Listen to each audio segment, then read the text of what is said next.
Мен айтайын дегенім, біз елді биометрика менен добуш бердирип атабыз. Өзүбүз мына жерде бири-бирибизге добуш беребиз. Биометриканы ушул жерге биздин алдыбызга киргизишибиз керек. Ал техника жетилген мезгил. Бири-бирибизге жанагы пианист болуп добуш бергенди бүгүндөн баштап токтотушубуз керек. Ал бир эле жана планшетти эмнерге койсо, лицону тааный турган кол менен ар бири өзү гана ачат, өзү гана добуш берет. Ал бүгүн техника жооп берет. Биз ушуга барышыбыз керек. Кимиңиздер болбосун. Эгер сиздерге ошол эртең шайланып калсаңыздар жардам керек болсо, бюджеттен акча коротпой, донорлор менен алып ошол мына 90 планшетти коюп туруп эле ошо менен иштесек болот. Мына бул эскирген техника менен отурабыз. Анан бири-бирибизге ушундай добуш берип атабыз. Бул биринчи.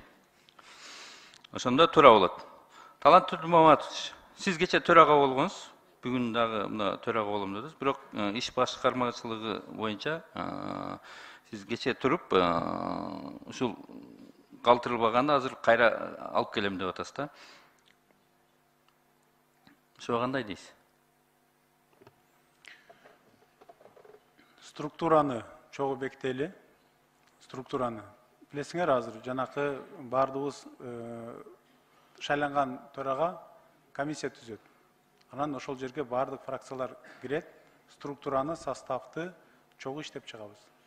Ошого карата эгер оюңар болсо, сунушуңарды бергиле. Коллегиалдуу орган, жаңы парламент өзүнүн структурасын, составын өзү бекитет. Ошондуктан мен көпчүлүккө башчы. Анан кандай талап болсо, чогуу аракет кылабыз. Мына Конституцияга эл добуш берген. Жалпы. Бул Конституцияда бизден көзөмөлдөө функциябызды каржы маселесин кабыл алууну бизден эч ким алган эмес. Бизде ошондуктан иш башкармачылыгын биз эч кандай бирөөдөн сурабашыбыз керек. Менин оюмча. Ошондо гаражды кереги жок, гаражды бере бериш керек. Мына ички иш жүрүшү, кагазы башкасы болгондо кимиңиздер төрага болбоңуздар эртеге оор болуп калат сиздердин ишиңиздердин жүргүзүшүнө.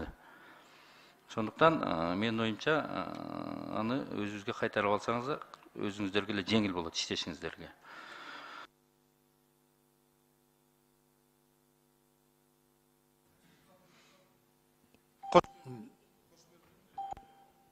Талант Турмаматович, сөз уктум. Сиз бир мөөнөт убактылуу келип атасызбы?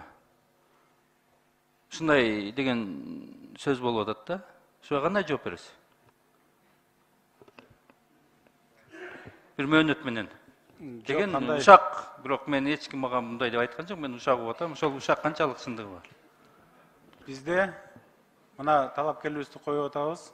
Мен дагы талапкерлигиме фракциянын сунушунун негизинде коюп атам. Эгер шайлап берсеңер, добуш берсеңиз, ишенич көрсөтсөңөр, толук кандуу ишенич көрсөткөн мөөнөт ичинде силер менен иштешем. Анан убактылуу же төөлүк деген андай түшүнүктөр болбош керек. Бардыгы мыйзам талаптарына ылайык жүрүш керек. Эң негизгиси биздин парламенттин иши токтобостон жүрүш керек.